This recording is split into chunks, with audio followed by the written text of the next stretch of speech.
ยมเห็ดแนวกินแรงเลยค่ะซอยเนื้อเตรียมอาหารการกินเนาะเพราะว่ามื้อที่เป็นมื้อตั้งบุญแจกข้าวคือแบบเห็ดบุญอุทิศส่วนกุศลแม่ห้าอยู่เลยเนาะแต่คือเครื่องมาเครื่องเห็ดกองบุญเนาะอันนี้นะบ่เท่าใดก็15,000 15,000ครบสุดมีทุกอย่างเลยนี่ก็คือแบบญาติพี่น้องมารวมกันแบบเห็ดเตรียมเครื่องเห็ดเตรียมแล้วเห็ดกินอะไรพี่น้องตอนนั้นรวมงูจะโต3เห็ดบ้านพี่น้องบ้านเฮาเนาะเคยนี่พาไปเบิ่งทางหน้าบ้านเราสิพาไปเบิ่งทางครัว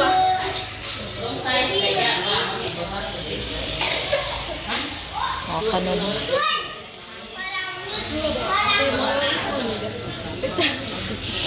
เป็นตะเบิ่งนะเดี๋ยวแป้งใหม่การเต้นการเอาดินมาถมบ่ดินเก่านะลูกกาไทยลูกกานุชลูกกา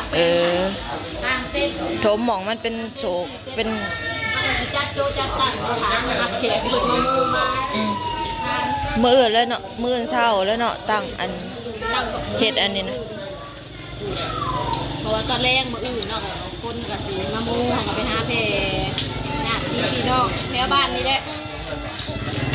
อ๋อมาเด่นแต่บัดนี้ไปเดี๋ยวไปเบิ่งครัวพระเจ้ามาทำกินซอยจุ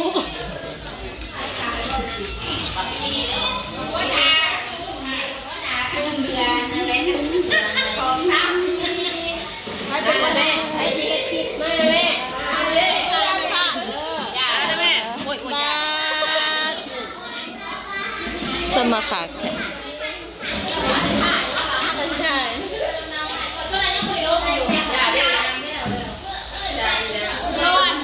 ต้องเอาพากันไปตลาดยังไม่ได้ลงอยู่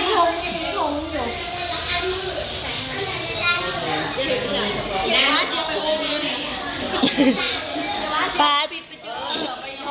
ยอดเงินได้หลายได้นี่บักใหญ่ยอดเท่าละบาทขนมข้าวต้มเบาเด้ไปให้คนที่เขาจะเบาเด้มันยันบ่ได้ยินเอาว่าเองเลยเนาะญาติเขาเจ้าญาติบ่ได้ยินไผถือกล้องก็เบาให้แน่ขนมข้าวต้มไว้ให้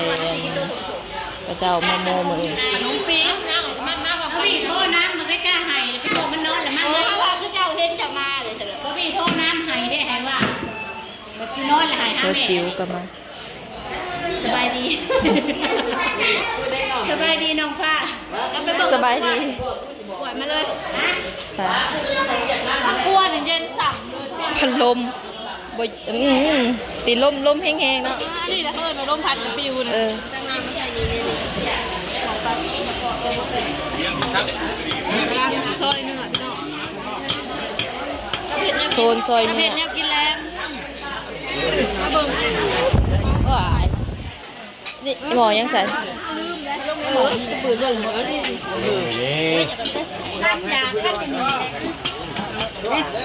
เปิดแฟลชอยู่น้อยหนึ่งอย่ามันดินเหลืองมันมีเลือดมันเป็นยังดิมันเป็นสีดำหลับก้อยซอยเจ๊พี่น้องไข่แจ่วพี่อ่ะไปเบิ่งมองเนาะหัวซีนหัวเดี๋ยวกินอันนี้แหละ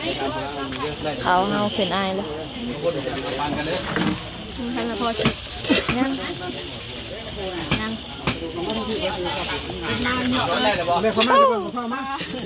ปล่อยไปแน่หน่อยนึงติดเรื่องฟื้นหาผ่าไปอีกลูกซับลูกนี่ซับกาปูกระสอบเอาได้ป่ะไม่ได้เนาะจะผ่าใหญ่เดี๋ยวไหมถามเบิดปนีก่อนเด้อเบิดผ่ายัง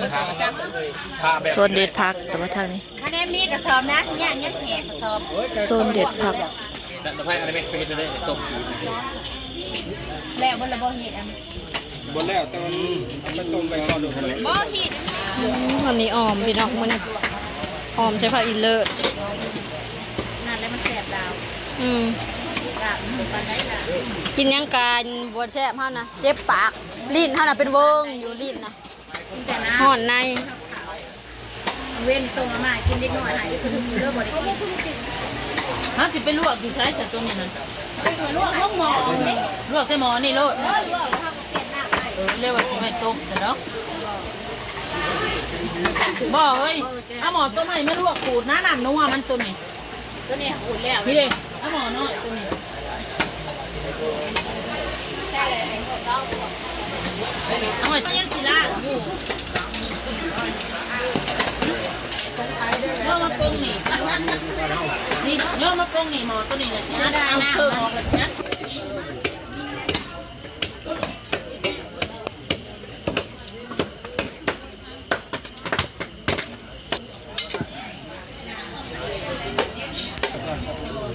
ทางนี้ผักกระดูกพันกระดูกต้มเปื่อยพี่น้องเลย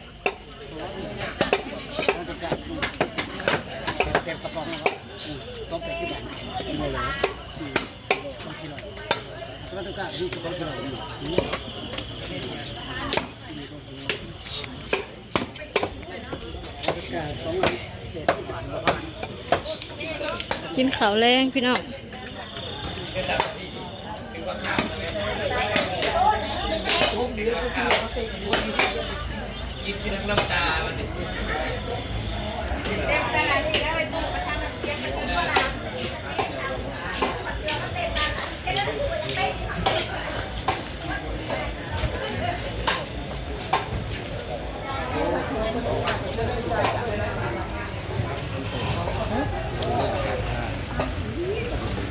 กินอิ่มเออ นั่งพักนั่งลาไว้ไปสร้างเขาเฮ็ดให้ อันบุรีได้สมก็ได้กินอยู่แล้วนายสมเราสั่งเลยดอกบัวเนี้ยกระด้างยงหกดูผ่าน มุมหน้าบ้านญาติพี่น้องมาเต็มยันลงยันตัวนาเทพแป๊บนะ ขึ้นมาก่อน เตะคืนนี่ได้แล้วบัดเด้ ชงเขาไปยันบอกว่าไปชงเขาแม่แก้วป้าน้อยฮักกะมาป้าน้อยกับลุงรถฮักกะมาลืมป้าน้อยว่าจะลืมป้าน้อยแล้วว่าป้าน้อยเราบ่มาจะคือจนลืม